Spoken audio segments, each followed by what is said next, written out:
ഹേ hello, ഇന്ന് October 8 ഞങ്ങളുടെ താത്രിക്കുട്ടിയുടെ ചോറൂണാണ്.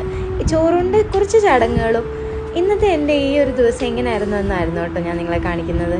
ആദ്യം തന്നെ പെൺകുട്ടി ആയതുകൊണ്ട് ഹോമങ്ങളൊന്നുമില്ല. പുണ്യാഹം തൊട്ട് തുടങ്ങി, പുണ്യാഹം നടത്തി, അതിനുശേഷം വാതിൽ പുറപ്പാട്, അതിനുശേഷം ചോറൂണ്. ഇങ്ങനെ തന്നെയാണ് ചടങ്ങുകളുടെ രീതി. പുണ്യാഹം നടക്കുന്ന സമയത്ത് ആളുടെ സന്തോഷം കണ്ടില്ലേ, തുള്ളിച്ചാടുവാണ്. വാതിൽ പുറപ്പാടിനും അങ്ങനെ തന്നെ ആൾ നല്ല വൈബിലായിരുന്നു കേട്ടോ. അപ്പോൾ അവൾ വാതിൽ പുറപ്പാടിന് വേണ്ടി റെഡി ആയിക്കൊണ്ടിരിക്കുകയാണ്.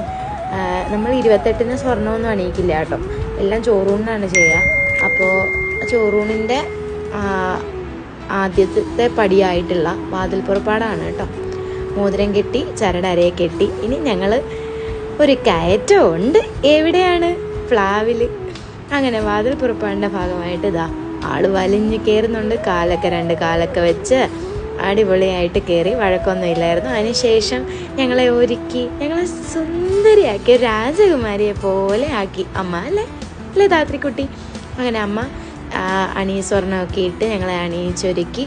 അടുത്ത് ഞങ്ങൾ മാമുണ്ണാൻ പോവാണേ. അപ്പോൾ ഞങ്ങൾ മാമുണ്ണാൻ വേണ്ടിയിട്ട് ഉള്ള അടുത്ത ദാനത്തിലേക്ക് കടന്നു. ദാനമൊക്കെ കഴിഞ്ഞതിന് ശേഷം കുഞ്ഞിൻ്റെ അമ്മ എല്ലാ ഇലകളിലായിട്ട് ഗണപതിക്ക് ആദ്യം വെച്ച്, എല്ലാ ഇലകളിലും വെച്ച്, അങ്ങനെ ഞങ്ങളുടെ താത്രിക്കുട്ടിക്ക് ഇന്ന് ചോറൂണായിരുന്നു. ആള് മാമുണ്ണു കേട്ടോ. ആദ്യമായിട്ട് രസങ്ങളെല്ലാം കൂട്ടി അടിപൊളിയായിട്ട് മാമുണ്ടു. അതിനുശേഷം ഞങ്ങളും മാമുണ്ടു. അതിനുശേഷം ഞങ്ങളെല്ലാവരും കുറേ ഫോട്ടോസൊക്കെ എടുത്തു. ഫോട്ടോസ് എപ്പോഴും മസ്റ്റാണല്ലോ. ഞങ്ങൾ കുറച്ച് ഫോട്ടോസൊക്കെ എടുത്ത് അങ്ങനെ ഇന്നത്തെ ഒരു ദിവസം അടിപൊളിയായിരുന്നു. അതിന് താത്രിക്കുട്ടി മാമുണ്ടു. നമ്മളെല്ലാം വളരെ സന്തോഷമായി. അപ്പോൾ എല്ലാവർക്കും ഈ വ്ലോഗ് ഇഷ്ടപ്പെട്ടെങ്കിൽ സപ്പോർട്ട് ചെയ്യാം. Okay, by.